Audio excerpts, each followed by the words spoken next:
Hey guys, yeah, I know I didn't do this yesterday or last night I should say, because I was tired and, my mom was on the phone with my sister and, sometimes she might walk across the hallway and then tell me, she's put on the alarm and everything for the night and everything. And I just didn't want to deal with the interruptions or anything. Not saying it's not a good thing, because it is. But I wanted to come on here now and give you my thoughts on last night's third episode on, from Dark Side of the Ring, I should say, the fourth season, excuse me, excuse me, the fourth season of Dark Side of the Ring. And the third episode they did was on the Graham family, basically basically the title of the episode was called Breaking the Cycle, the Graham Dynasty. And they did put up a warning and everything, talking about what is going to be discussed, or what was discussed in the episode and everything. And honestly, even though we're in the early portion, basically the first half of this season and everything, this is probably going to be one of the darker episodes they've done this season, if not for the entire series as a whole. Long story short, they excuse me. Long story short, they had, they had basically not a lot of people, but just the right amount of people to talk with here in this episode. They even had archival footage from an RF shoot video that Mike Graham did back in 2010, basically 13 years ago. So, they had, plenty of people to, talk with, or, hear past discussions from. They had Mike Graham's daughter, Nicole Goslett, I think, who is Eddie Graham's granddaughter. They had Kevin Sullivan. They had B. Brian Blair, which the moment I saw him, it's like I knew who he was, and everything. They had people basically associated strongly for the early portion, if not later portions of the career, with Championship Wrestling from Florida. And I like I said, I will say this. This is going to be, like I mentioned, this is going to probably go down as one of the darker episodes they have done. The entire, not just this entire season, but for the entire series, because they didn't just touch upon the Graham family themselves, but they also touched upon the person that Eddie took his name from. Basically took, his inspiration for his name from, or was given to him, and that was Dr. Jerry Graham. And yeah, they basically mentioned, long story short, that when Eddie was in the business, people said, "You look like Dr. Jerry Graham." And even though they were not by blood related to each other or anything like that, it was still enough for I guess you could say, push for Eddie to meet Jerry, and they became a tag team, one of the more notorious heel tag teams of the 50s and the 60s, if you will. And they were one of the few I wouldn't say reoccurring, but somewhat reoccurring heel teams to headline Madison Square Garden around that time frame. And they were known as, the Graham brothers, or they would be nicknamed the Golden Grahams, which I guess, I don't know if Golden Grahams as a cereal was around back then, but, that was their name. And of course, historically, anybody that, studies wrestling or looks up and researches wrestling, knows that they became tag team champions. They know this. They know they became, tag team champions and everything. Throughout the career, not just like in the WWF and everything, where Vince McMahon Sr. Operated, but throughout other portions of the NWA, Florida, Midwest, and all that. So they basically competed, like I said, all across the board, if you will, as a tag team. Um, but then, of course, they get into one dark portion of of the of the story about Jerry Graham. Jerry Graham, basically, we'll put it this way, very much into alcohol, but mentally was not very stable and everything. And of course, they got into the very well-renowned, infamous incident that pretty much killed his career. It pretty much killed his career, 86'd it. And that is the fact that when his mom went into the hospital because she was, I guess, had an illness that was killing her, not doing her any favors, if you will. He basically threatened the doctor and the orderly. He said she better come out of this hospital in good health. And according to what Jim Cornette said, that the moment, well, it wouldn't be the moment, but after he said that to the doctor, later on, he got the exact opposite. His mom died. And Jerry Graham basically, not being in his right mind and everything, not being in his right mind, got a pistol, got a shotgun, got a knife, went into the hospital, started shooting at the doctor or who he feels was responsible. This dude.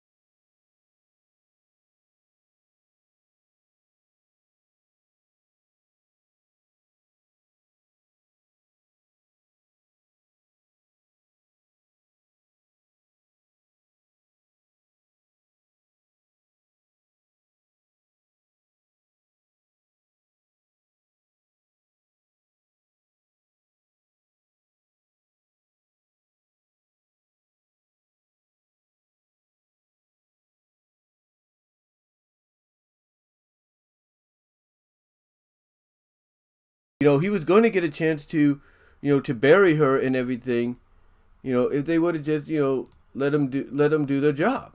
It's like, what is, you know, um, it's like, what is wrong with this dude? They were going to let him, bury her if they would have let him do so if he would have, um, if they would have just let him do, if he would have just let them do their job and everything. But that never happened. That never happened and everything because he was not right in the mind. He was not right in the mind, if you will, and he just carried her off. Now I think they did say that the cops did catch up to him and all that. He did get arrested and all that, but yeah, he was just not in his right mind, especially when that situation happened. He was not in his right mind whatsoever.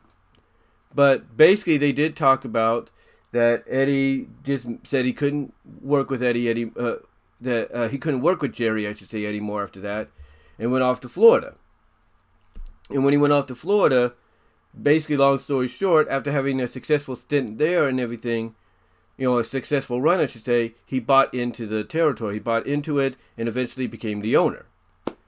Now, Nicole, his granddaughter, spoke very highly of him and everything, said he was a teddy bear and such. But of course they dug into his demons. They dug into the moments that rocked his world, if you will, in a very unfortunate way. They of course talked about Mike and how Mike got into the business and everything, and how Mike wasn't from a persona standpoint like his father, but he did have the wrestling credentials because he was wrestling even at the age of 10 and everything. He was wrestling at the age of 10 and all that. And they did have archival footage, like interviews and all that, for them.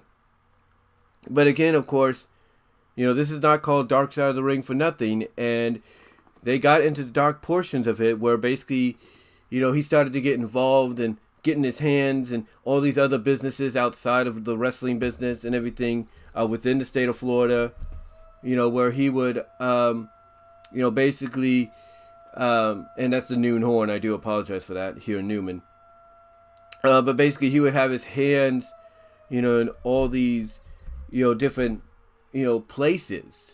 He's had his fingertips and hands in all these different, areas of Florida. He would, to not only help promote, championship wrestling from Florida, but also to, I guess, to kind of maybe find something outside of the business once he was done or something.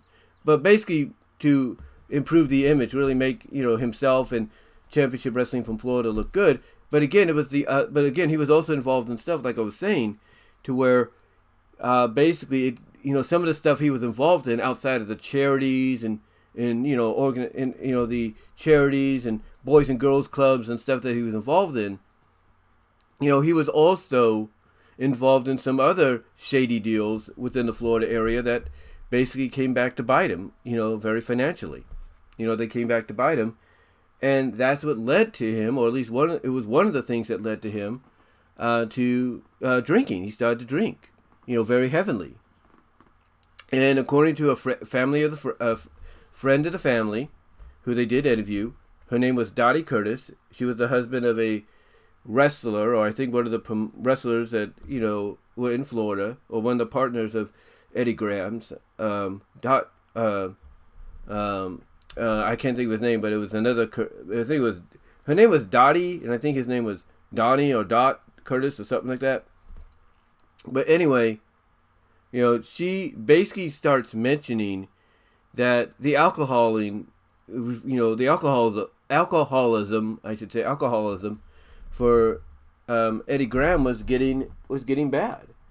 It was getting bad to where anytime he would come back into town, if a store was open late, he would go in there and buy the cheapest bottle of wine he could buy.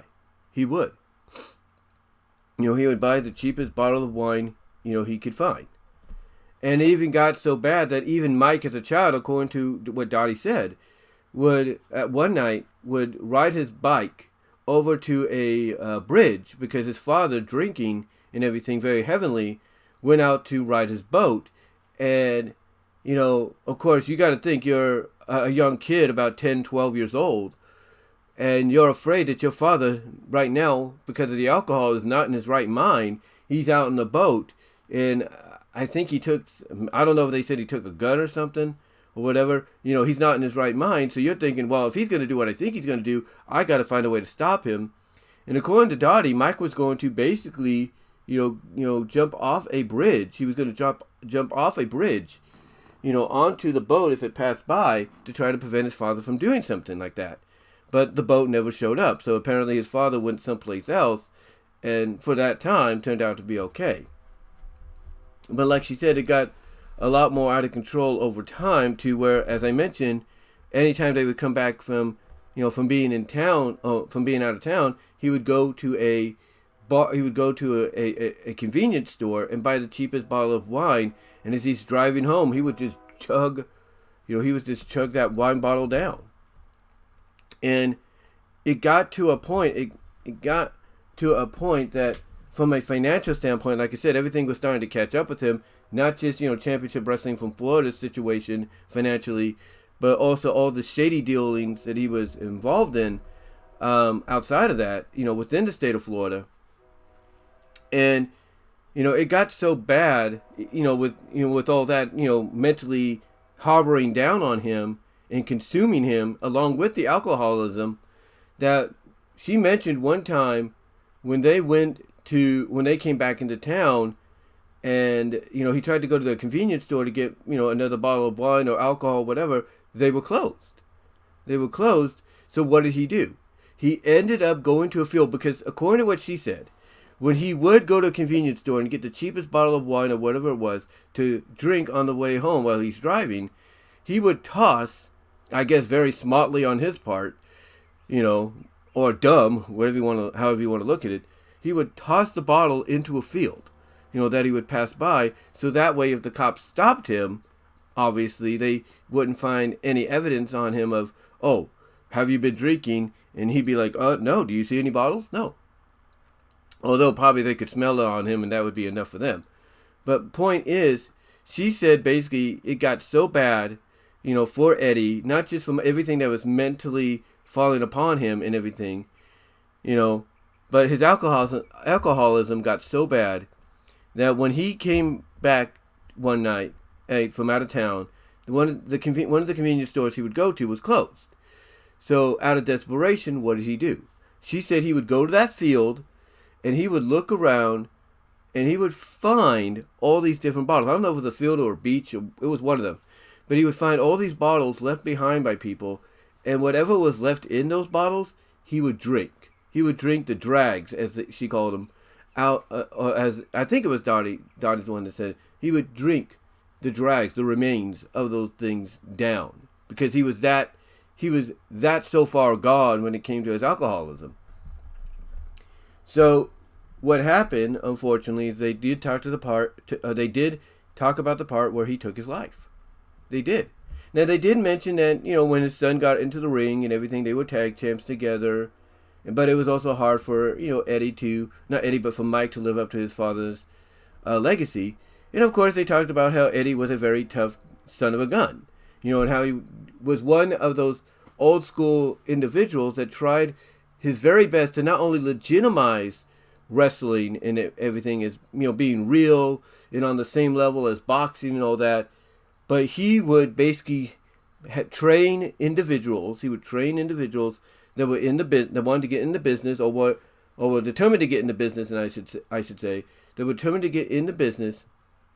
He would train them, but to see if they really wanted to be in this business, he himself, or he would have his fellow wrestlers or trainers break, if not sprain, some muscle and bones and ligaments in these people to see if we do this, we'll see whether or not these people still want to be, part of the business, or they're just all talk, no walk. They did talk about that, but of course, like I said, they did, and like I said, they did talk about how Mike got into, was in the business, was tag team champs with his father, but also it was kind of hard for him to live up to what his father, had left, in his, had left for him to follow in beforehand, is what I'm trying to say. So, as I was mentioning, they did get to the part where, he took his life. Yeah. They did. They went to the part where he took his life. And what happened was, it was his 55th birthday, and according to his granddaughter, she, of course, being young, not, really understanding at the time what, this all meant, talked about how, his father would tell him, not father, but her grandfather, Eddie Graham, would tell her, because she was, like I said, she's young, she's curious and everything, and she wants to know, oh, what did you get for your birthday? What did you get for your birthday? And he would say 55. And she didn't understand, honestly, what that meant at that moment. But, she said, she's like 55 what? And he's like 55 years. And again, she didn't really understand that moment, what he meant at that moment, I should say, until it was too late. Because basically what happened is, I don't know if it was the wife or somebody, found him. He basically was left alone, and he shot himself twice. He shot himself twice in the head. I don't know if it was, I think the way they described it, it was in the head. And he basically was barely alive, when they found him. And the doctors are like, look, we can't do anything for him. It's either we keep him this way and he's not going to be the same after this, like mentally he's not all there anymore, because he's did what he did and he's going to suffer, or you take him off life support. And Mike Graham said that he was in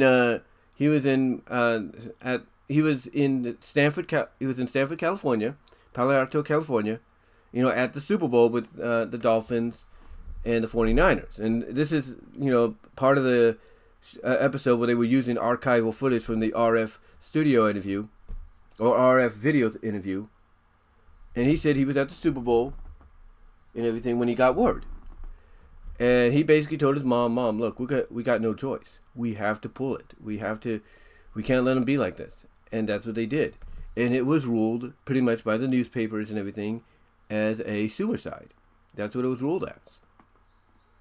So yeah, and so yeah, that basically was, a very that was basically when you find out, if you don't know, how it came about how it came about and everything, finding out here is, it's like, man, that is not the best way to spend a birthday.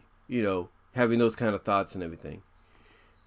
But they did talk about how it weighed heavily on Mike Graham and Mike Graham afterwards, because Mike tried to take over, as the owner and the booker of CWF, and they even mentioned how they tried to do an angle with the Freebirds because it's something that his father would want and everything, and that obviously didn't go well over with anybody, and they basically Jim Cornette, I think it was Jim Cornette, said that they were only doing it because they were desperate for stories, because the crowds weren't coming anymore.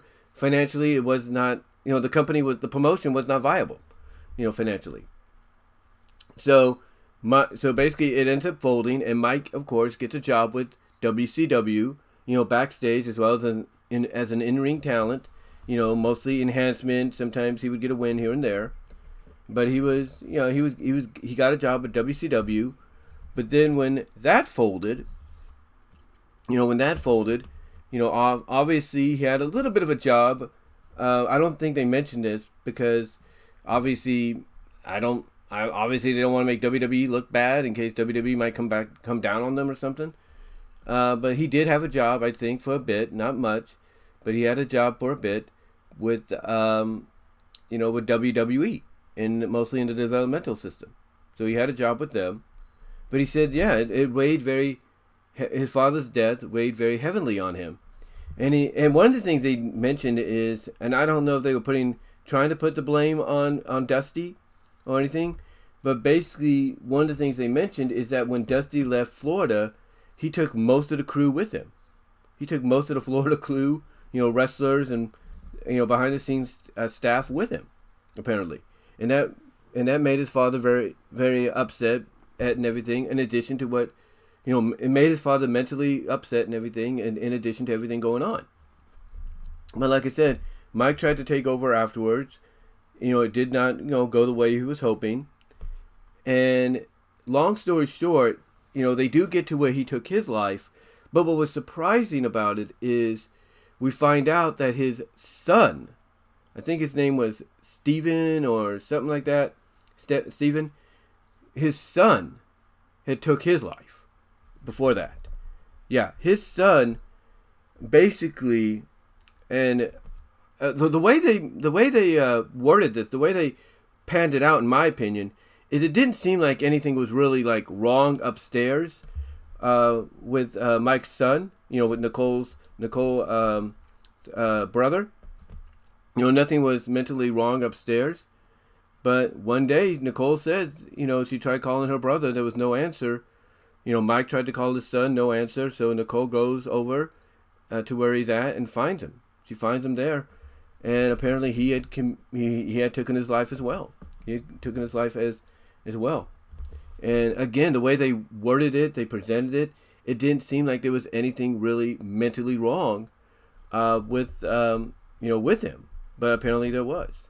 And so in addition to his father passing before him, now his son has passed, and this is all weighing heavily on him and all that.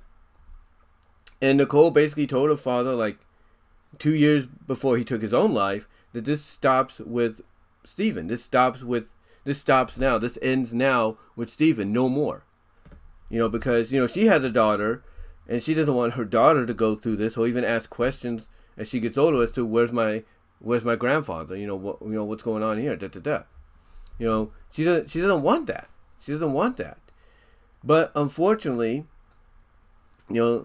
despite Nicole telling her father this is enough, this ends here, and Mike saying you're right, it does end here. We're done. It's over. We can't do this anymore. 2 years later, they mentioned that he's on vacation, with his wife and everything, and his wife says she's going to go out with some friends, around town while they're on vacation. And when she leaves, what does Mike do? Mike obviously gets a gun, and then he gets his son's cowboy boots, which obviously he kept with him, or he brought with him on the vacation, unbeknownst, I guess, to her, or to his wife. And the moment, and basically he puts him on, and the moment that, basically the wife comes back into the house or wherever they're staying, she hears gunshots. And the moment she hears them, she walks right into the room, and then she finds Mike dead on the bed, wearing the son's cowboy boots. And yeah, that is just hard to imagine. It's hard to imagine you either your husband or a wife, boyfriend or girlfriend.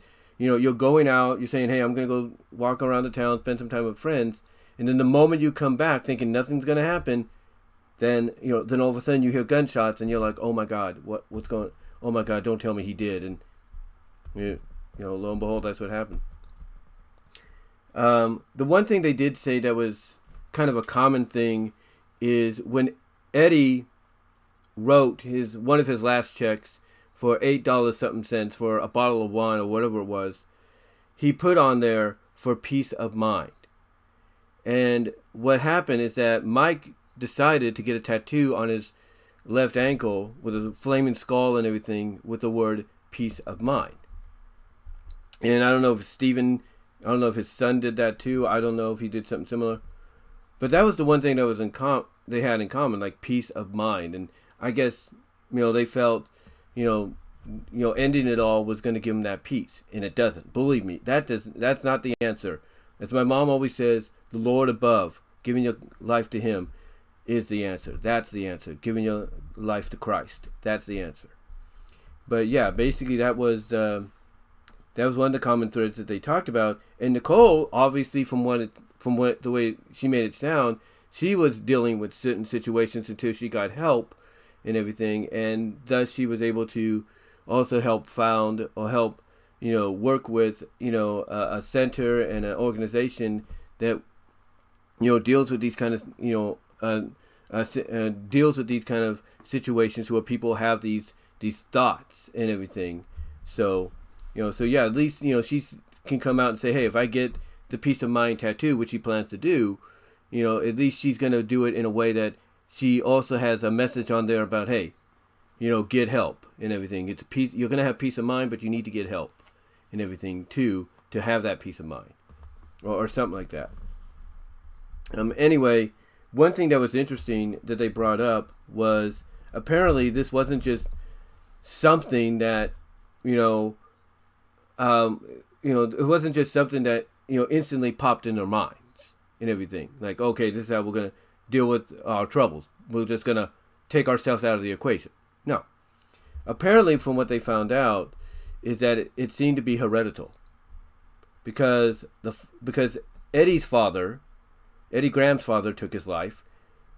Eddie's uncle took his life, and thus, I guess from a hereditary standpoint, it just got passed on to Eddie, and then to Mike, Stephen, and then thankfully, Nicole was able to shed that, heredity. She was basically able to say, like, look, if I have it, I'm getting rid of it. I'm not gonna have those thoughts. I'm gonna get the help I need, and she did. She did. Thank the Lord on that, and hopefully she has found the Lord to give her that peace of mind she's looking for. They did talk about what's happened with the Armory, where Championship Wrestling from Florida would be, and they mentioned it's been turned into a community center, youth center. It looks like a Christian one, and everything, baptism, whatever it was. And they have a mural on there of for Championship Wrestling from Florida, basically indicating the origins of the building and everything and how it came to be. And yeah, she did kind of tear up when she saw that. She did tear up when she was at the mural and everything, looking at all the pictures and all that. And they had a picture of Mike and Eddie as tag champs and everything. And again, like she said, she teared up. But again, thank the Lord she has gotten help, because she does not want her family, her daughter, or anything to have to go through this anymore. She doesn't want that.